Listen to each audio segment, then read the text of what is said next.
Today it snowed. A lot, actually. We picked up the children from school and drove to our driveway. The children want to play in the 6+ inches of snow outside. That means I have to help them put on their snow gear. Claire was fairly easy.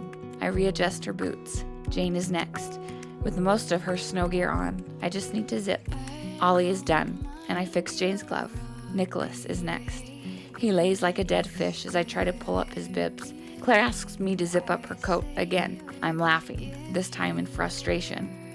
The cold hurts my burned skin and makes me feel achy. I start dinner. 5 minutes pass. Everyone is back.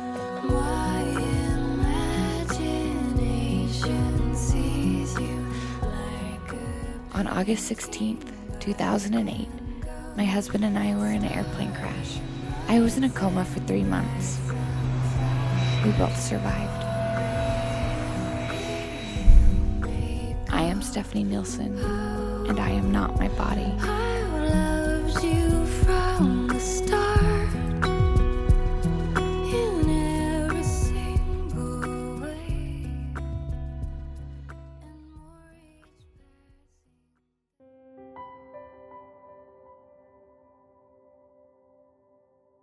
I remember when the airplane crashed.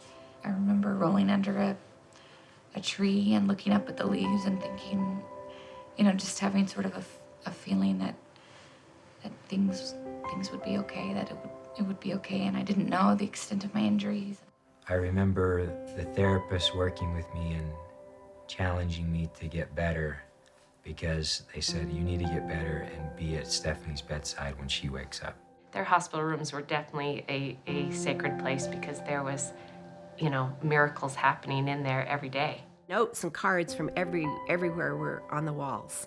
And so that when you walked in, you felt a real feeling of love and prayers. It's a remarkable thing to be on the receiving end of so much faith and love and effective prayer. I remember waking up in the hospital. Coming out of the coma was really hard and painful. I just had the feeling that I knew that it was because of all of those prayers that I was awake and that I was going to get better. And it's one of those things that I've never felt before until this accident. Then when Stephanie was able to come out of her coma, didn't want anything to do with a computer, didn't even want to talk about a blog because she wasn't able to type or anything, then her story evolved. I first started my blog in 2005, and I was living in New Jersey. I think it all started with Elder Ballard's talk that he gave about the internet and how we can use it to good use, and it sort of set the scene for, what I really wanted to do with the blog. It's been good. It's been sort of therapy for me to write my feelings and what I'm going through and the pain, and it's Jesus Christ that has inspired me to do certain things and have given me the ideas to do things, and so none of it is me. I don't take any of the credit. I know that I'm just doing what I'm told. I just do it. I pray, and then I get answers, and then I do it. Today I woke up to rain. I got up and did the routine: breakfast, making lunches, trying really hard to do my girls' hair. I was in the laundry room folding clothes, and I went to the closet, touching all the clothes. A wave of emotion took me over for a few minutes. I missed me again. I mourned for that woman again. I felt that familiar sadness. But then it was followed by a beautiful spiritual confirmation that this is my new life. It is good. It is oh so good. And then I felt I should bring home me, because it is still me, and those clothes will still fit.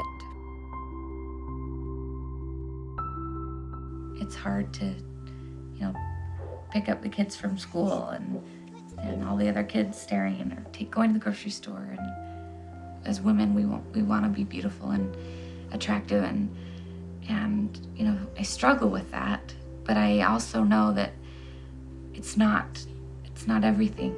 I'm just grateful that I'm here on this earth, and I have the opportunity to be a mother and do the things that I love and enjoy. And I don't know, I view my role now as more divine.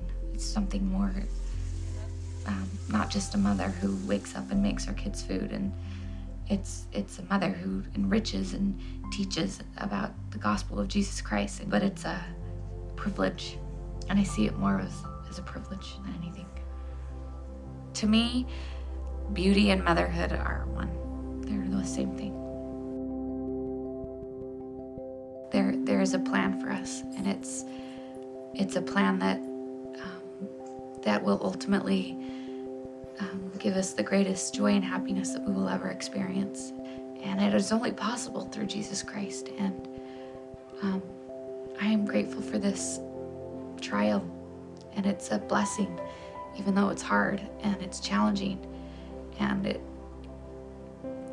will be for a while.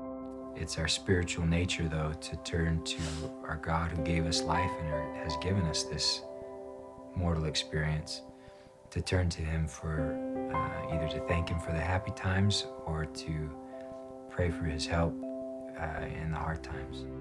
I mean, my relationship with Heavenly Father before was really good, and it still is really good, but spiritually now I have a better sense of who I am, what my divine purpose is, what I'm doing here on earth, why I'm still here. Life has a different meaning to me than it did before.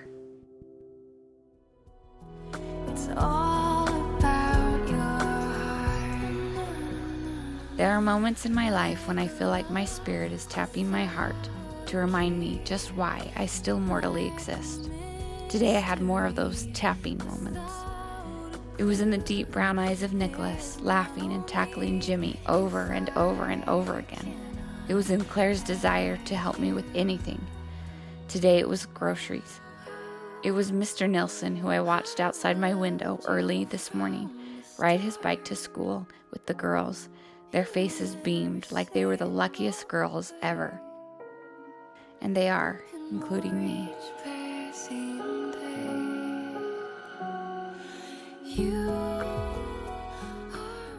When suffering, we may in fact be nearer to God than we've ever been in our entire lives. That knowledge can turn every such situation into a would-be temple. Regarding our earthly journey, the Lord has promised, "I will go before your face. I will be on your right hand and on your left. My spirit shall be in your hearts, and mine angels round about you to bear you up." That is an everlasting declaration of God's love and care for us, including and perhaps especially in times of trouble.